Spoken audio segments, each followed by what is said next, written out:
Hi everybody, it's Honest John again. Now, everybody's talking about Islamic extremism nowadays.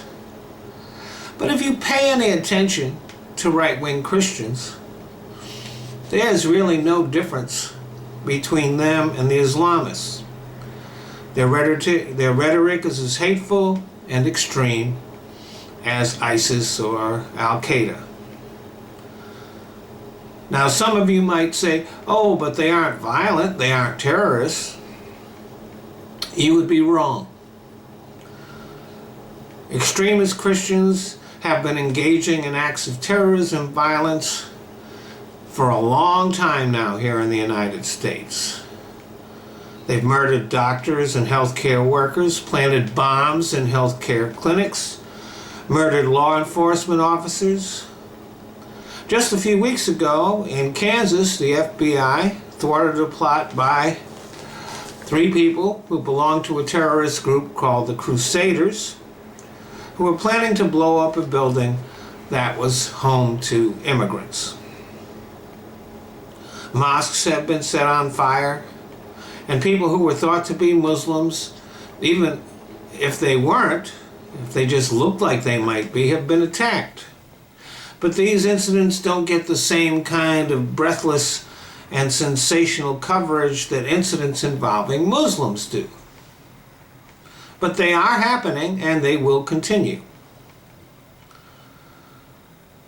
So the question is, does the same thing that fuels the rise of Islamic extremism fuel Christian extremism?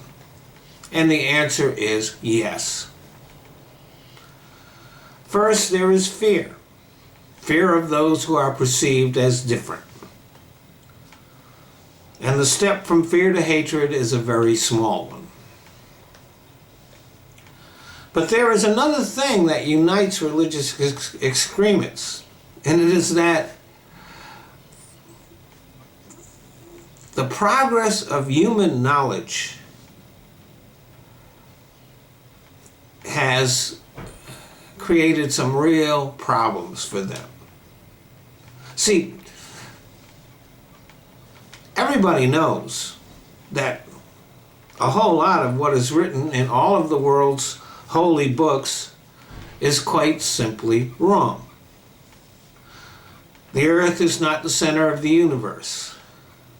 It didn't come into existence a few thousand years ago. It's millions of years old. We know that bacteria and viruses cause illness, not demons or the wrath of God. We know that there was no great flood. We know that Jonah did not live in the belly of a whale. We know that evolution happened and there was no Adam and Eve or Garden of Eden. But that's not all we know. We know that many of the moral teachings in the holy books are just plain simply wrong. We know that slavery is evil. We know that genocide is evil. We know that rape is a serious crime. And we know that beating your spouse is a serious crime. Most of us know that food is morally neutral. That religious injunctions about what we should eat or wear or whether we should have a beard or not are just stupid. We know a lot of things that people didn't know back in the day. Now, most religious people, they don't have a problem with this. They compartmentalize. They accept the fact that most of what's in these books are myths and fairy tales, and they just disregard them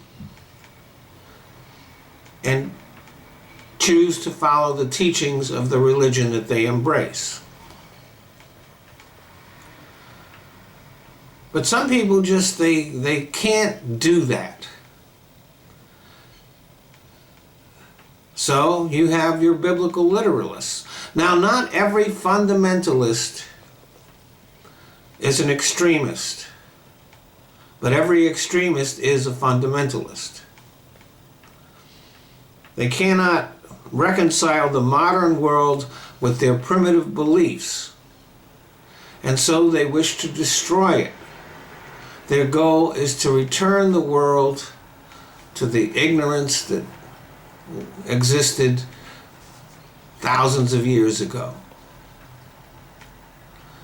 But you can't put the toothpaste back in the tube.